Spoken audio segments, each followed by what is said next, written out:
എല്ലാവർക്കും നമസ്കാരം. ഇന്ന് നമ്മൾ സംസാരിക്കാൻ പോകുന്നത് പുതിയ പഠനങ്ങൾ പറയുന്നത് എന്താ വെച്ചാൽ നമ്മളെല്ലാവരും വിചാരിച്ചിരുന്നു DHT എന്ന് പറയുന്ന ഹോർമോൺ കാരണമാണ് നമ്മൾ കഷണ്ടി ആവണത്. അത് സത്യമാണെങ്കിലും അത് വലിയൊരു കാരണമായിട്ടാണ് കഷണ്ടിയുള്ള നമ്മുടെ ട്രൈക്കോളജി ഫീൽഡിൽ എല്ലാവരും കണക്കാക്കിയിട്ടുള്ളത്.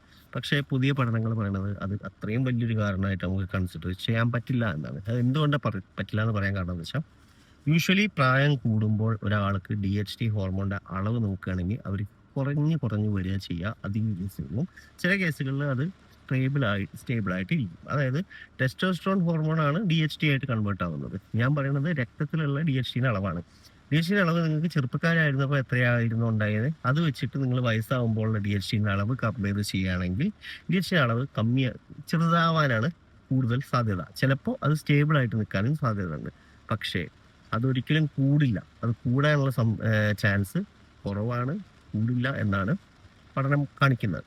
അപ്പോൾ DHT ആണ് കഷണ്ടി ഉണ്ടാക്കുന്നത് എങ്കിൽ അപ്പോൾ ഈ DHT കുറഞ്ഞ കഷണ്ടിയായ പ്രായമുള്ള ആളുകളിൽ എന്ത് ഫാക്ടറാണ് അവിടെ അവർ കഷണ്ടി ആവാൻ കാരണമായത്? കാരണം DHT കൂടിക്കഴിഞ്ഞാൽ കഷണ്ടി ആവുമെന്നാണ് നമ്മൾ എപ്പോഴും കേൾക്കുന്നത്. അപ്പോൾ DHT കൂടിക്കഴിഞ്ഞാൽ കഷണ്ടി ആവും എന്ന് ഉള്ളത് വാസ്തവം എന്ന് അത് കൺസിഡർ ചെയ്യുമ്പോൾ പ്രായമുള്ള ആളുകൾക്ക് ശരിക്കും പറഞ്ഞാൽ DHT കുറയുകയാണ് ചെയ്യുക. ആ ഒരു കൺസിഡറേഷൻ നോക്കുമ്പോൾ പ്രായമുള്ള ആളുകൾ കഷണ്ടി ആവാതിരിക്കുകയാണ് വേണ്ടത്. പക്ഷേ അവർ ആവുന്നുണ്ട്. അത് എന്തുകൊണ്ടാണ് എന്നുള്ളതിൻ്റെ ഒരു ഡീപ്പായിട്ടുള്ള സ്റ്റഡി ശരിക്കും നടത്തിയിട്ടില്ല. കുറേ അജണ്ടാസും കാര്യങ്ങളൊക്കെ അതിന് പിന്നിലുണ്ട്. കുറേ പ്രൊഡക്ട്സിനെയൊക്കെ സപ്പോർട്ട് ചെയ്യാനും കാര്യങ്ങൾക്കൊക്കെയാണ് അവർ കൂടുതലായിട്ടും ഇത് എന്താണ് കാരണം DHTനെ വിട്ടിട്ട് വേറൊരു കാരണം കണ്ടുപിടിക്കാൻ അധികം ആരും ശ്രമിച്ചിട്ടില്ല. അപ്പോൾ ഇപ്പൊ പുതിയ പഠനത്തിൽ കണ്ടുപിടിച്ചത് സോംബി ഡ്രഗ്സ് എന്ന് പറഞ്ഞ സോംബി സെൽസ് എന്ന് പറഞ്ഞ സോംബി ഡ്രഗ്സ് അല്ല, സോംബി സെൽസ്. സോംബി എന്ന് പറയുന്നത് എന്താണെന്ന് നിങ്ങൾക്കറിയാം. ഒരു മനുഷ്യൻ ഒരു സോംബിയായി മാറുക എന്ന് പറയുമ്പോൾ ഉറക്കവും കാര്യങ്ങളും ഒന്നും ഇല്ലാതെ ഫുള്ള് വേദന അതൊന്നും അനുഭവിക്കാൻ പറ്റാത്ത സെൻസ് ഇല്ലാത്ത ഒരു സെൻസ്ലെസ് ആയിട്ടുള്ള ബിഹേവിയർ ചെയ്യുന്ന ഒരു ഹ്യൂമൻസിനെയാണ് സോംബി എന്ന് പറയുക. അപ്പൊ സോംബി സെൽസ് എന്ന് പറയുന്നത് എന്താ വെച്ചാൽ അവർ ഈ പ്രായമാവുമ്പോഴാണ് ആളുകളിൽ ഈ സോംബി സെൽസ് കൂടുതൽ ഉണ്ടാവുക. സോംബി സെൽസ് ഒരു സെല്ലിനെ സോംബി സെൽ എന്ന് വിളിക്കാൻ പറ്റിയ എപ്പോഴാണെന്ന് വെച്ചാൽ ആ സെല്ല് കുറേ പ്രായമാകുമ്പോൾ SASP എന്ന് പറഞ്ഞ ഒരു പ്രോട്ടീൻ സെക്രീറ്റ് ചെയ്യും. അതെന്താ SASP എന്ന് വെച്ചാൽ സെനസെൻസ് അസോസിയേറ്റഡ് സെക്രീറ്ററി ഫീനോടൈപ്പ് എന്നാണ് അതിന്റെ ഫുൾ ഫോം. സെനസെൻസ് പറഞ്ഞാൽ പ്രായം, അതിനായോട് പ്രായം കൂടുക, സെനസെൻസ് വാർദ്ധക്യം എന്ന് പറയും.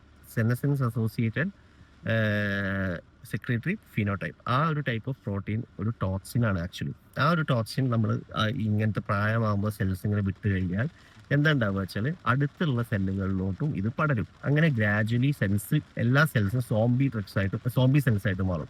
എന്തുകൊണ്ടാണ് സോംബി സെൽസ് എന്ന് പറയാൻ കാരണം വെച്ചാൽ പ്രത്യക്ഷത്തിൽ നോക്കുമ്പോൾ സെല്ല് പോയിട്ടില്ല, സെല്ല് അവിടെ ഉണ്ട്, കോശങ്ങൾ അവിടെ ഉണ്ട്, അല്ലെങ്കിൽ ഹെയർ ഫോളിക്കിൾസ് അവിടെ ഉണ്ട്. പക്ഷേ അതിന്റെ ഫങ്ഷൻ നടക്കുന്നില്ല. മനസ്സിലായോ? അത് എന്താണോ ചെയ്യേണ്ടിയിരുന്നത് അത് നടക്കാത്ത ഒരു സിറ്റുവേഷൻ, അതായത് ഫങ്ഷൻ നടക്കാതെ പ്രൊഡക്റ്റ് ആ സാധനം മാത്രം അവിടെ ഉണ്ട്. അങ്ങനെ അപ്പോൾ ആ ഒരു കണ്ടീഷൻ കാരണമാണ് നമുക്ക് കൂടുതലായിട്ടും കഷണ്ടി ആവുന്നത്, പുതിയ മുടി വരാത്തത്. അവിടെയാണ് നമ്മൾ ട്രീറ്റ്മെന്റ് മെയിനായിട്ടും ഇന്റർവ്യൂ ചെയ്യുന്നത്. അതായത് ഇത്ര നിങ്ങൾ കൺസിഡർ ചെയ്താൽ മതി. ഇപ്പോൾ സോംബി സെൽസിന് ആക്ച്വലി അവർ ഫങ്ഷൻ നടത്താൻ പറ്റുന്നില്ല. നിങ്ങൾ ഇങ്ങനെ കൺസിഡർ ചെയ്യാം. എന്താ ഇതാണ് വലിയൊരു ഫാക്ടർ എന്ന് പറഞ്ഞാൽ. അപ്പം ഇങ്ങനെയാകുമ്പോൾ ഗ്രാജുവലി മുടി ഒഴിഞ്ഞു കഴിഞ്ഞാൽ പുതിയ ഫോളിക്കിൾ ഉണ്ടാവാനുള്ള കഴിവ് ഫോളിക്കിൾ ഉണ്ട്, പക്ഷെ അവിടെ കഴിവ് നഷ്ടപ്പെട്ട കുറേ ഫോളിക്കിൾസ് നമുക്ക് കിട്ടുക പ്രായം കൂടി വരുമ്പോൾ ഫോളിക്കിൾസ് കംപ്ലീറ്റ് ആയിട്ട് നഷ്ടമാവണില്ല അവിടെ. മനസ്സിലായോ? അപ്പോൾ ഇതിനെ പ്രിവെന്റ് ചെയ്യാനാണ് ഞങ്ങൾ ഇന്റർവ്യൂ ചെയ്യുന്ന നമ്മളെ സ്റ്റെം സെൽ ആക്ടിവേഷൻ എന്ന് പറയുന്നത് ഇവിടെയാണ്. നിങ്ങൾക്ക് എളുപ്പത്തിൽ മനസ്സിലാക്കാൻ ഞാൻ പറഞ്ഞുതരാം. നിങ്ങൾ മനസ്സിലാക്കാം, ഈ സ്റ്റെം സെൽസ് നമ്മുടെ സ്റ്റെം സെൽസ് എങ്ങനെയാണ് ഇവിടെ എഫക്റ്റീവ് ആവുന്നതെന്ന് ഞാൻ പറഞ്ഞുതരാം. ഈ സോംബി സെൽസ് ആയിക്കഴിഞ്ഞാൽ അതിന് ഫങ്ഷൻസ് ഇല്ല, പക്ഷെ ആളുണ്ട്. ആ ഫങ്ഷൻസ് നമുക്ക് റെഗുലേറ്റ് ചെയ്യാനുള്ള ഒരു വകുപ്പ് ഉണ്ടാക്കി കൊടുത്താൽ മതി. മനസ്സിലായോ? അതിനെന്താ ചെയ്യാമെങ്കിൽ ഈ സോംബി സെൽസ് കൺസിഡർ ചെയ്യേണ്ടത് ഒരു ഫാക്ടറി ആയിട്ട് കൺസിഡർ ചെയ്യുക. സോംബി സെൽ എന്ന് പറയുന്നത് ആ ഫാക്ടറിയിൽ നിങ്ങൾക്ക് ഒരു CEO ഉണ്ടെന്ന് വിചാരിക്കുക. ആ CEO ഉത്തരവ് വിടണം, എങ്കിൽ മാത്രമേ വർക്കേഴ്സ് ആയിട്ടുള്ള ആളുകൾ ആ ഫങ്ഷൻ ചെയ്യുള്ളൂ. മനസ്സിലായോ? അപ്പൊ ഈ CEO ഉത്തരവ് വിടണം എന്നുണ്ടെങ്കിൽ വർക്കേഴ്സ് പണിയെടുക്കുള്ളൂ. CEO ഉണ്ട്, ഉത്തരവ് വിട്ടിട്ടില്ല, പക്ഷെ വർക്കറും ഉണ്ട്, ഫാക്ടറി ഉണ്ട്, എല്ലാം ഉണ്ട്, പക്ഷെ അവർ ആ ഒരു ഇത് വിട്ടിട്ടില്ല. അപ്പൊ നമ്മൾ എന്താ ചെയ്യാന്ന് വെച്ചാൽ നമ്മൾ CEOന്റെ അടുത്ത് പോയിട്ട് ഒരു മൊബൈൽ ഫോണോ ഒരു ഫോണോ അവിടെ വെക്കുന്നു. ആ ഫോൺ വെച്ചിട്ട് ആ ഫോൺ വഴി ഈ CEO ഉത്തരവ് വിടുന്നു. ഇങ്ങനെ ഞാൻ എളുപ്പത്തിൽ മനസ്സിലാക്കാൻ വേണ്ടി പറഞ്ഞതാണ്. മനസ്സിലായോ? ആ CEOനെ കൊണ്ട് ഉത്തരവ് വിടിയിക്കലാണ് നമ്മൾ സ്റ്റെം സെൽ ആക്ടിവേഷൻ എന്ന് പറയുന്ന മെത്തേഡ് വഴി ഉദ്ദേശിക്കുന്നത്. അതിന് ആ ഒരു പ്രോസസ്സ് നടന്നു കഴിഞ്ഞാൽ ഈ ഫോളിക്കിൾ വീണ്ടും ഹെയർ പ്രൊഡ്യൂസ് ചെയ്യാൻ തുടങ്ങും. കണ്ടിന്യൂസ് ആയിട്ട് വീണ്ടും എനർജൻ ഫേസ്, ഡിലജൻ ഫേസ്, മീൻസ് കാറ്റജൻ ഫേസും ഡിലജൻ ഫേസും ഒക്കെ കണ്ടിന്യൂസ് ആയിട്ട് വീണ്ടും വരും. കാരണം ഫോളിക്കിൾ നശിച്ചിട്ടില്ല, അവിടെ ഉണ്ട്, ഫങ്ഷൻ മാത്രമേ പോയിട്ടുള്ളൂ. അപ്പോൾ നമ്മൾ ഈ SASPനെ നമുക്കൊന്നും ചെയ്യാൻ പറ്റില്ല, പ്രിവെൻറ്റ് ചെയ്യാനൊന്നും പറ്റില്ല. അത് ഒരു ടോക്സിനാണ്. അപ്പോൾ നമ്മൾ എങ്ങനെയാ വെച്ചാൽ ഇൻ്റർവ്യൂ ചെയ്യാൻ ആക്ടിവേറ്റേഴ്സ് വെച്ചിട്ട്, ഈ ആക്ടിവേറ്റേഴ്സ് ഉദ്ദേശിക്കുന്ന ഒരു ടെലിഫോൺ നമ്മൾ ആ സിഇഒൻ്റെ അടുത്ത് കൊണ്ടേ വെച്ച് കൊടുത്തു.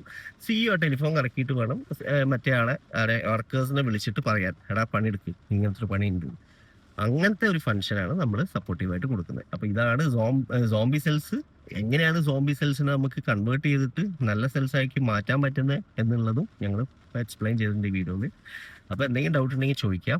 പിന്നെ നമ്മളെ ട്രാൻസ്പ്ലാന്റേഷൻ ചെയ്യാതെ തന്നെ ഹെയർ വരുത്തിയ നിരവധി വീഡിയോസ് നമ്മൾ ഷോർട്സ് ആയിട്ട് ഇട്ടിട്ടുണ്ട്. എല്ലാവരും കാണുക. അത് ഷോർട്സിൽ ഏകദേശം 1000 വീഡിയോസ് ഉണ്ട്. നല്ല നല്ല നല്ല റിസൾട്ട് കിട്ടിയ ആളുകളുണ്ട്, മീഡിയം റിസൾട്ട് കിട്ടിയ ആളുകളുണ്ട്. എല്ലാം ഒന്ന് കണ്ടു നോക്കൂ. നിങ്ങൾക്ക് അപ്പോൾ ഏകദേശം നമ്മളെ ഒരു ട്രീറ്റ്മെൻറ്റ് ധാരണ മനസ്സിലാവും. ഏകദേശം സബ്സ്ക്രൈബേഴ്സ് കുറച്ചും കൂടി ഒന്ന് നിങ്ങൾ നമ്മൾ ചോദിച്ചതിനേക്കാൾ കൂടുതൽ നമ്മളെ സപ്പോർട്ട് ചെയ്തിട്ടുണ്ട്. 1,02,00,000 ആവാറായി. 2 ലക്ഷം ആകുമ്പോൾ വലിയൊരു ഓഫർ നമ്മൾ തരുന്നതായിരിക്കും. അത് പേടിക്കേണ്ട, ഉറപ്പായിട്ടും തരുന്നതായിരിക്കും. ഓക്കെ. പിന്നെ ഒരു നിങ്ങൾക്ക് സെബോറിക് ഡെർമറ്റൈറ്റിസിൻ്റെ ഇഷ്യൂ ഉള്ള ആളുകളാണെങ്കിൽ ശ്രദ്ധിക്കുക. ഞാൻ വേറൊരു വീഡിയോ ഇതിനായിട്ട് വേണ്ടി ചെയ്തിട്ടുണ്ട്. നല്ല അടിപൊളി ഒരു ഓയിൽ കിട്ടിയിട്ടുണ്ട്. അത് ഈ അടിപൊളി ഓയിൽ എന്ന് പറയാൻ കാരണം എന്താ വെച്ചാൽ ഇത് ഞങ്ങൾ യൂസ് ചെയ്ത് നോക്കിയതാണ്. ഞങ്ങൾ യൂസ് ചെയ്ത് നോക്കുമ്പോൾ ആ ഓയിൽ യൂസ് ചെയ്യുമ്പോൾ നല്ല മാറ്റമുണ്ട്. ഞാൻ യൂസ് ചെയ്ത് നോക്കിയിട്ടുണ്ടായിരുന്നു. ഞാൻ ഇത് ഇടയ്ക്കൊക്കെ ഒന്ന് യൂസ് ചെയ്യുന്നതായിരുന്നു. പക്ഷേ നമ്മൾ അങ്ങനെയാണെങ്കിൽ അവരുടെ അടുത്ത് നിന്ന് ബൾക്കിൽ നിന്ന് വാങ്ങിയിട്ട് ഞങ്ങൾ നമുക്ക് പേഷ്യൻസിന് കൊടുക്കുക, മാറ്റുക, അസുഖം മാറ്റുക എന്ന് മാത്രമാണ് നമ്മുടെ എയിം. ഡാൻഡ്രഫ് ഉള്ള ആളുകൾ, സെബോറിക് ഡെർമറ്റൈറ്റിസ് ഉള്ള ആളുകൾ ഒക്കെ കോൺടാക്ട് ചെയ്യാം. അവർക്കൊരു ഡ്രോപ്പ് ഉണ്ട്. 399 രൂപയാണ് ആ 60 ml ബോട്ടിൽ. 60 ml നിങ്ങൾക്ക് ഡ്രോപ്പ് വെച്ച് യൂസ് ചെയ്യാൻ ഏകദേശം ഒരു 1.5 മാസം 2 മാസം കിട്ടേണ്ടതാണ്. Okay, thank you.